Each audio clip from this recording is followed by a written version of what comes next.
میرا پیمبر عظیم تر ہے۔ بسم اللہ الرحمن الرحیم وما ارسلناک الا رحمۃ للعالمین صدق اللہ العظیم۔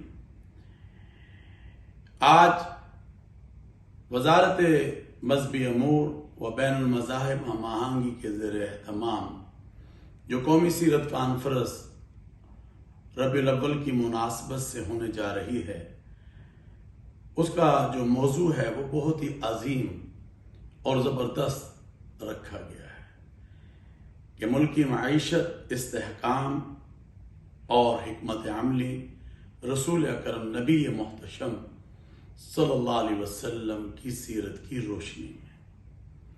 پیغمبر عالم حضرت محمد الرسول اللہ صلی اللہ علیہ وسلم، جن کو سارے جہانوں کے لیے اللہ نے رحمت للعالمین بنا کر بھیجا، یقیناً ہمیں اپنی معیشت کو لے کر رسول اکرم صلی اللہ علیہ وسلم کی جو حکمت عملی دی گئی تھی، اور ایک وہ مدینے کی ریاست کو جو دنیا کے سامنے پیش کیا گیا تھا، آج ضرورت ہے کہ ہم اس حکمت عملی کو جو رسول اکرم نبی محتشم صلی اللہ علیہ وسلم نے ہمیں دی، اس کو لے کر ہم آگے بڑھیں اور اس سے روشنی حاصل کریں۔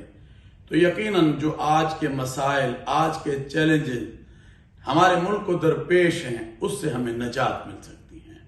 تو آئیں مل کر رسول اکرم نبی محتشم، محسن انسانیت، محسن کائنات صلی اللہ علیہ وآلہ وسلم کی جو معیشت کے حوالے سے حکمت عملی تھی، اسی کی روشنی میں ہم اپنی معیشت کو لے کر آگے بڑھیں تو انشاءاللہ یہ ملک پھلے گا، پھولے گا اور ترقی اور استحکام کی طرف جائے گا۔ اور جب ملک میں خوشحالی آئے گی تو ملک آگے بڑھے گا۔ تو آئیں مل کر ہم رسول اکرم نبی محتشم صلی اللہ علیہ وسلم کی سیرت طیبہ سے جو ہمیں روشنی حاصل ہوتی ہے، اس کو لے کر ہم آگے بڑھیں اور ملک کی معیشت کو آگے بڑھائیں۔ میرا پیمبر عظیم تر ہے۔